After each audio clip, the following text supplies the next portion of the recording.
and thanks for watching. Over the next few minutes, I'll be talking you through the differences between version 1.0 and version 2.0 of the single tenant net lease valuation model. Now, if you'll recall, we developed this model several years ago as a counter to the traditional static method for valuing STNL deals.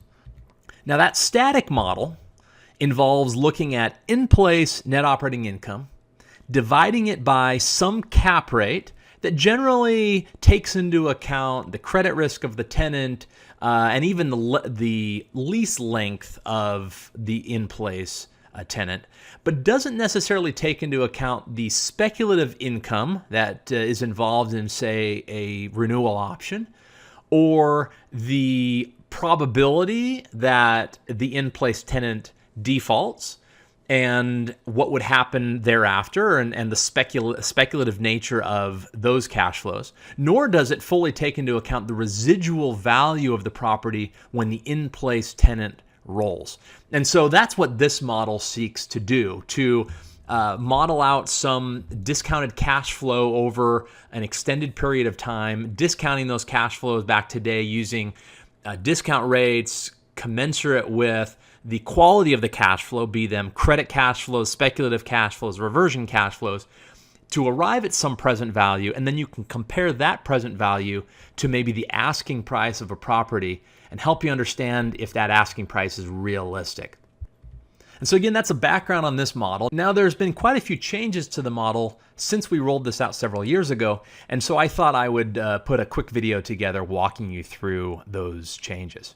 So the first one I want to talk about is the ability now to accommodate non-US analysis. And to do that, first, I've removed any reference to US dollars and now left all currency as generic. The second thing I've done is added the toggle between square footage and square meters. So if you're using the metric system in your analysis, you can now toggle to those square meters. The third thing that you'll find different is on the Inputs tab. Now we have a more robust way of handling the in-place rent escalations. So if you recall, with the original model, you could increase rent as a percentage per year, a dollar amount per year, or no increase at all. But a lot of these leases have escalations that come every 5 years or every 10 years. And so I've added this custom button. You'll see when I toggle to custom, a section opens up to the right, and you can now set the rent as of the beginning of certain periods. Now, this is period 1. This is as of today. So we imagine here a lease that started January 2020. Our analysis is starting January 2019. And so we're 9 years into this lease, and let's say it's a 20-year lease. And let's further imagine that in January, so we change the increase month, in January of year 10 of the lease, year 11, so after 10 years, at the end of year 10, so the beginning of the second 10 years, the rent increases from $15.41 per square foot per year to now $17.91. And so to do that, right, let me just expand these columns. So January 2020, this goes from $15.41 to $17.91, and now we set all periods thereafter to that now $17.91. And so it allows you to detail out those rent escalations.